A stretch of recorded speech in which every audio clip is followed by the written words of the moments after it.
Station, this is Houston. Are you ready for the event? Houston, this is Station. I am ready for the event. Good morning, America. This is Mission Control Houston. Please call station for a voice check. Station, this is ABC News. How do you read us?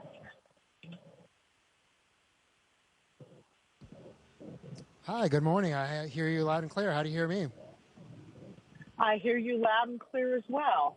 So let's start with, you know, you're going to break a record, and I know records are made to be broken, but how significant is this record in terms of what we learn about human beings and our endurance for long-term space travel? Well, hey, Gina, good morning, and welcome back. It's great to have you with us on the International Space Station once again. You know, it's an honor to be able to be considered one of the people that's going to have spent a year in space. And so, yeah, for sure, this record will soon be broken again. And that's great because that means we're continuing to press forward. And I think this is really significant in the sense that it teaches us that the human body can endure, it can adapt. And as we prepare to push back to the moon and then from then onward onto hopefully Mars and further on in the solar system, I think it's really important that we learn just how the human body learns to adapt and how we can optimize that process so that we can improve our performance as we explore further and further out from Earth. As a physician, what changes have you noticed in your body? I knew some astronauts that they got taller in space. Did you sleep better? Did you sleep worse? I mean, how have you documented your year in space for yourself physically? Yeah, you know, we actually just measured ourselves the other day for our return trip because you got to make sure you still fit in your spacesuit, your pressure suit, and your seat in the Soyuz. And it looked like I had grown for about 3 centimeters. Unfortunately, that is not a permanent change. You know, essentially your discs in your spine tend to expand a little bit because of that lack of gravitational pressure. And so that change goes back to your normal within about 2 weeks of getting back to Earth. You also see a lot of fluid shifts up here. Again, because of the lack of gravity, a lot of the fluid that normally sits in our legs will tend to come up in your body. And essentially, you know, you get a little bit of more fluid in your face and your upper body. You adjust quite a bit in your first month here, but that tends to be a permanent change while you're here. And again, once you go back to Earth, all the fluid redistributes itself within the body, and you pretty much go back to your normal appearance within a couple weeks. Talk to me about sleeping in space. I know they've made changes in the space station with lighting. What is sleep like on the space station? Better, worse? How much better or worse did you sleep up there? Well, you know, for me, it's been wonderful, to be honest. Again, I've had a 25-year Army career, so I've been really rough on my body between a lot of helicopter landings, a lot of military jumps and skydives.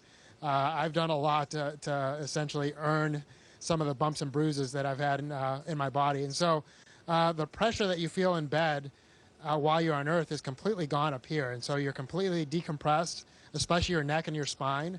And so for me, that's been wonderful. You tend to just float in your sleeping bag. Your sleeping bag is really more to keep you in place so you're not going around bumping everything in the middle of the night. And as far as the lighting, it's perfectly dark in our crew quarters. I turn off my computer and it's dark. There is kind of a permanent sound on station, and that's because of all the life support equipment that we have that has to run permanently. But honestly, that makes for some great white noise. So I've actually slept better in the last 10 months than I have in a long, long time.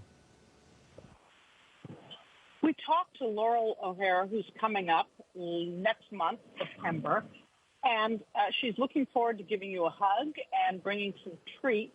What advice are you going to be giving Laurel before she launches? What tips are you giving her? Yeah, I'm obviously super excited to see Laurel, both because she's a great friend and also because it means it's time to go home. But yeah, Laurel's going to do fantastic. I mean, we all get fabulous training. We have an amazing support team on the ground that just gets us so ready for this mission. So I know she's going to knock it out of the park when she's up here. And I would just tell her to really just take the time to enjoy it. Just like any job, it's really easy to lose yourself in the work and focus so much on getting it right and doing a great job, which obviously is very important up here.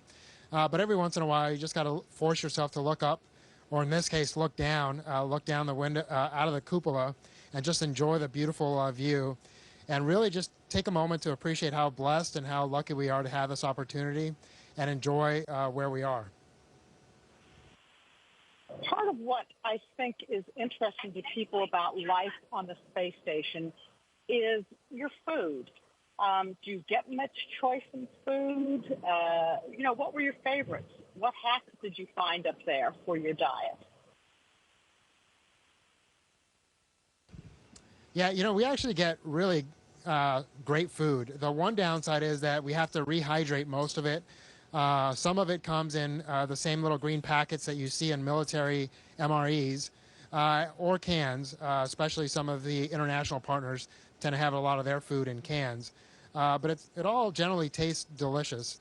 But what I'm really, really looking forward to is just fresh food. I'm actually looking forward to a salad, not necessarily because it's healthy, but just having fresh, green food is going to be fantastic. Every once in a while, in the resupply vehicles that come up, we'll get fresh fruit, and especially the citrus, because it keeps well, we tend to get a lot of citrus.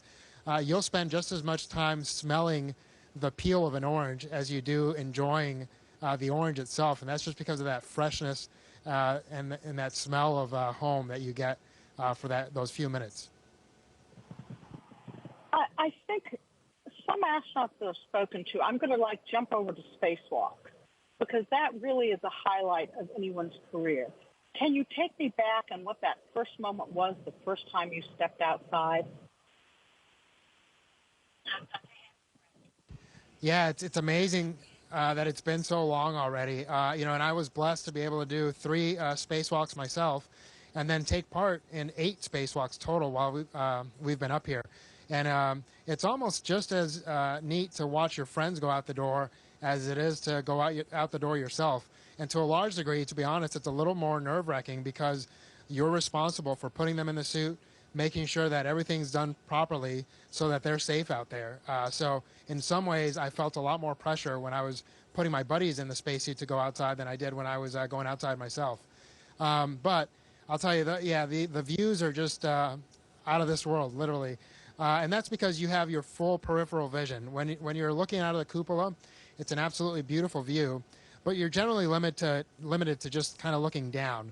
Whereas when you're outside, the helmet just allows us to see a little bit wider than 180.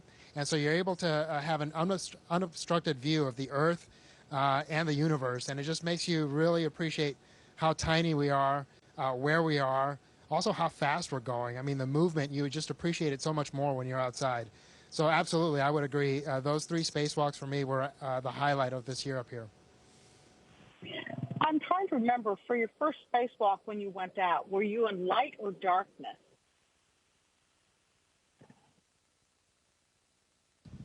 Oh, boy. I don't remember exactly. I think for the first few minutes we were in darkness, and then it became light. And I was fortunate that I felt pretty comfortable outside pretty quickly. Again, going back to that amazing training that we have, and we have the neutral buoyancy lab. So it really felt like I was doing a run in the pool. And so I felt pretty comfortable out there, and I really, you feel like a little kid, just in the weightlessness, enjoying that view, and appreciating that you're in your own little private spaceship in your spacesuit and in that environment. And so I had a few minutes to what we call adapt outside and essentially get used to the suit. And I really just kind of spent it all looking all around and doing all sorts of movements because I was just having so much fun. So it sounds like if you kept a journal, I'm going to move on to that. The spacewalks would have been a highlight in your journal of my year in space. Did you kind of journal your year in space? What did you do to document that for you and for your family? Yeah, I actually, sadly enough, I didn't at first. And then just recently, within the last few months, I have started to do that because I realized my memory wasn't as good as I thought it was. And that's just, again, because we do so much up here. We're so busy. that you quickly start to forget some of the things you did early on. So I started to keep a journal. I think it'll be super valuable down the road, and just to be able to look back and appreciate what this experience meant to us. Hopefully I'm able to take part in many more missions. Well, at least one or two more. We'll see what's in store. But the reality, I think the thing that I'll remember the most are my crewmates. I've been lucky enough to fly with 4 different crews by the time I leave, and that's been fantastic. The teams that we've worked with on the ground have been phenomenal. So, like a lot of things in life that have tremendous experiences, what you end up really remembering the most are the people, and that's been the case absolutely up here. You sort of led into my next question. As a first mission, this one was really pretty epic. What could possibly be better than this? What would your dream mission be, your next one? Well, I think what I plan on doing, at least, is really trying not to focus on that. I think it's really going to be important to go back, go home, and reconnect with my family first and foremost, because a year is a long time, and I've missed a lot of major milestones for our family. So I think I'm going to focus on that.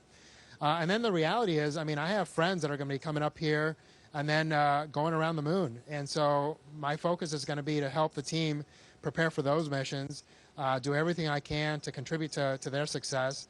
And then once I get assigned down the road, we'll see what that mission holds. But I'll start to focus on that mission when the time comes. But there's a lot of things in between now and then that I think need to be a priority before I start thinking about that. It's been interesting watching your crew on orbit because you make it a priority to talk to school kids. I think you're promoting education and STEM for children. Out of all the kids groups that you've spoken with, what questions do you remember that really set you thinking? I'm laughing because I actually had a meeting just yesterday with some kids, cutest kids you've ever seen. They were all, a lot of them, I should say, were in the 4 to 6 year old group. So I had 2 questions that I really loved. One was, had I seen any T-Rexes in space? And unfortunately, I had to say no to that. And then the other one was if I had seen any mermaids, because I had described what looking at the ocean is like from up here. And so, unfortunately, I had not seen either T-Rexes or mermaids. But I just love the fact that we can enjoy the kids' curiosity and hopefully inspire them to great things later on in the future. I think it's interesting because one thing that the space station has proven to be very valuable with in the past, hopefully you have a slow hurricane season this year, but Earth observations from space and what it teaches us about our planet. What do you think you've learned about our planet from observing Earth for a year? Well, yeah, absolutely. You get a very different perspective being up here. The biggest one is how unique our planet is, right? You look out at the rest of our solar system, and all you see in general is darkness. And I think we just have to appreciate how special our planet is and do our best to ensure that future generations are able to enjoy our planet just as much as we have been able to.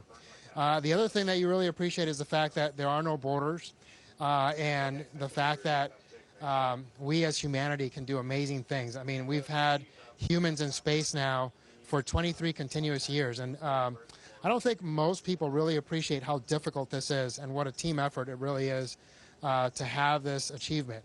And so the fact that you can look down and say, man, if we work together, we can do some amazing things.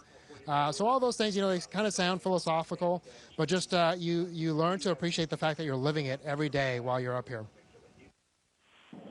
You're coming home in another month. Tell me what the process is for returning home. You just don't hop in a car and drive home. Is your body monitored, and what is the adjustment like for returning to Earth from space? Yeah, so kind of going back to your previous question, again, there's only been a handful of us that have been up here for this long, and so they try to capture as much science as they can, as quickly as they can, because our bodies are just so good at readapting.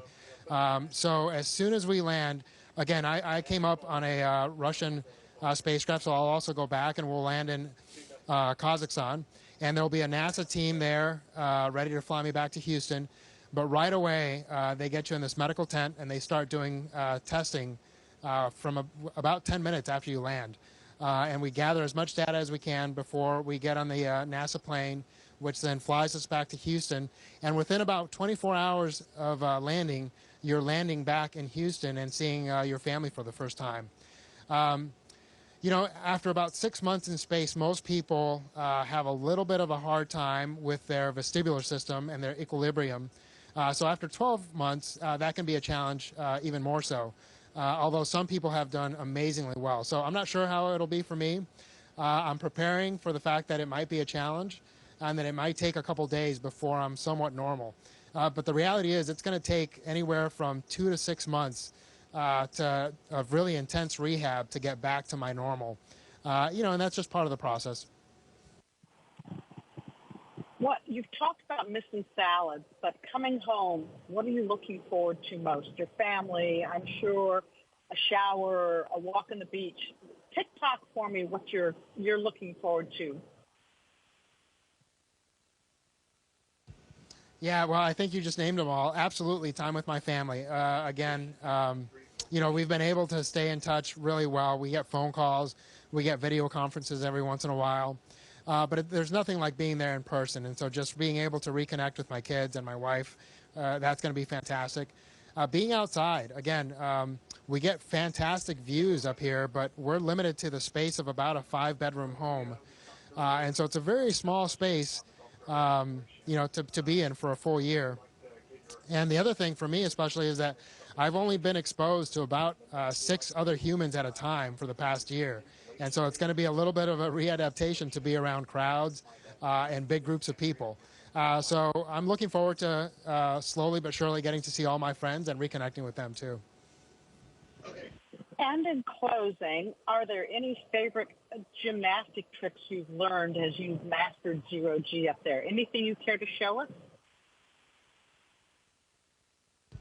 Well, you know, I think one of the hardest things for people to really understand is the fact that you just don't have a sensation of up and down, right? So if I jump up on the sidewall here, my body quickly adjusts to the fact that now this is my up and down. And so you might see me essentially standing on the wall, but it's amazing how quickly your brain adapts to just reference this now being up and down for me. And so something as simple as this for me is just super cool to appreciate, again, how adaptable our bodies and our brains are. So yeah, of course, you know, every once in a while we'll zoom around the space station as fast as we can, especially as you get more comfortable. But there's so much sensitive equipment up here. You really try to take it easy to make sure that everything stays where it's supposed to be. Frank Rubio, thank you so much for your time today. Godspeed.